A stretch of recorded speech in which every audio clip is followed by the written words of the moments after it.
High, কি খবর? কেমন আছো সবাই? বেশ কিছুদিন পর না, বেশ অনেক দিন পর আবার একটা নতুন ভিডিও নিয়ে চলে এসেছি তোমাদের ফোনের স্ক্রিনে। আমি অয়ন।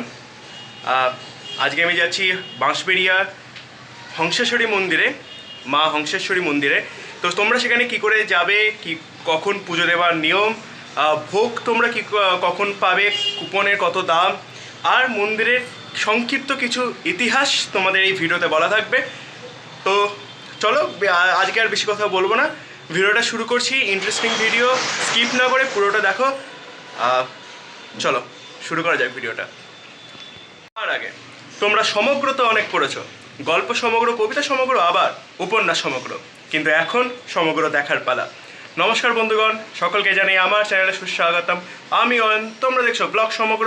ভিডিওটা শেষ অবধি দেখতে থাকো আর এনজয় করতে থাকো। Let's go.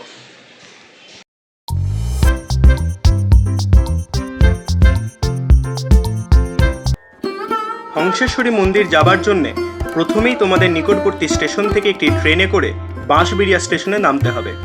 তারপর বাঁশবেড়িয়া স্টেশন থেকে নেমে তোমরা পেয়ে যাবে টোটো। সেই টোটো করে মাত্র 5 থেকে 10 মিনিট দূরত্বেই তোমাদের হংসেশ্বরী মন্দিরের একদম সামনেই নামিয়ে দেবে। এরপর 1-2 মিনিট হেঁটে তোমরা মন্দির দর্শন করে নিতে পারো এবং মন্দিরের সামনেই তোমরা পেয়ে যাবে পুজোর ডালি। সেখান থেকে পুজোর ডালি সংগ্রহ করে তোমরা মন্দিরের ভিতর প্রবেশ করো। 12টা পর্যন্ত মায়ের মন্দিরে দর্শন এবং পুজো দেবার জন্য উন্মুক্ত থাকে জনসাধারণের জন্যে।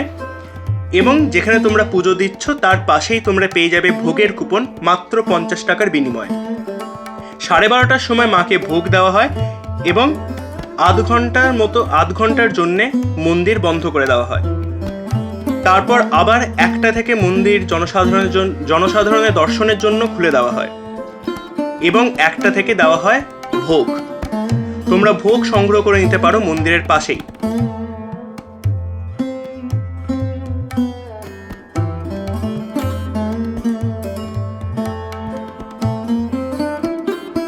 ডিসেম্বর থেকে ফেব্রুয়ারির মাঝামাঝি সময় পর্যন্ত পুজোর সময় বিকেল 4টে থেকে হয়ে যায় বিকেল 3টে। আবার তারপরে ফেব্রুয়ারির শেষের দিক থেকে বিকেল 4টে থেকে পুজো আরম্ভ হয়। রাজা নৃসিংহদেব 1799 খ্রিস্টাব্দে হংসেশ্বরী কালী মন্দিরের নির্মাণ শুরু করেন এবং তার মৃত্যুর পর 1814 খ্রিস্টাব্দে তার বিধবা পত্নী রানী শঙ্করী মন্দির নির্মাণের কাজ সম্পন্ন করেন। এই মন্দিরে রয়েছে 13টি রত্ন ও মিনার, প্রতিটি প্রস্ফুটিত পদ্মের ন্যায় নির্মিত। মন্দিরের গর্ভগৃহের উচ্চতা প্রায় 70 ফুট।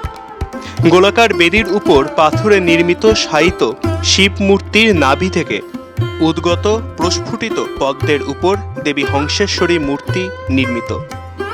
মন্দিরের চারদিকে অর্থাৎ উত্তর, দক্ষিণ, পূর্ব, পশ্চিম এই 4 দিকে মোট 12টি শিব মন্দির রয়েছে, অর্থাৎ প্রত্যেকটি দিকে 3টি করে শিব মন্দির অবস্থিত।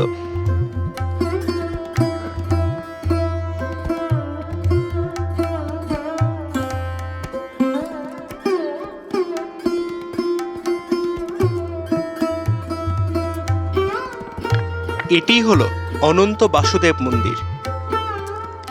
1679 সালে রাজা রামেশ্বর দত্ত এই মন্দিরটি নির্মাণ করেন। মন্দিরটি তার দেওয়ালের কারুকার্যের জন্য বিখ্যাত। মন্দিরটি এক রত্ন শৈলীতে নির্মিত।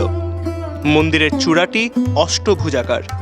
মন্দিরের গায়ে টেরাকোটায় রামায়ণ, মহাভারত ও কৃষ্ণলীলার ছবি খোদাই করা আছে।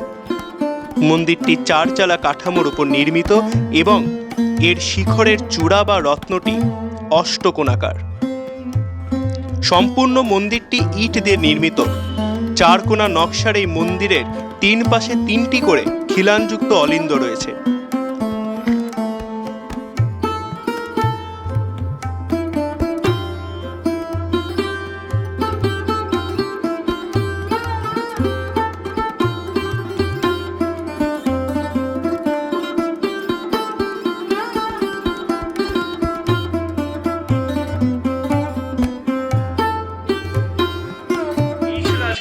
ভিডিওটা যদি ভালো লেগে থাকে তাহলে অবশ্যই ভিডিওটা একটা লাইক করো, কমেন্ট করে জানাও তোমরা কারা কারা এর আগে এই মন্দিরে গেছিলে আর কারা কারা যাবে বলে ভাবছো। আর চ্যানেলে নতুন হলে অবশ্যই চ্যানেলটাকে সাবস্ক্রাইব করে পাশে থাকা বেল আইকনটা ঢং করে বাজিয়ে দাও। দেখা হচ্ছে ইন্টারেস্টিং পরের ভিডিওতে, ততক্ষণের জন্য টাটা।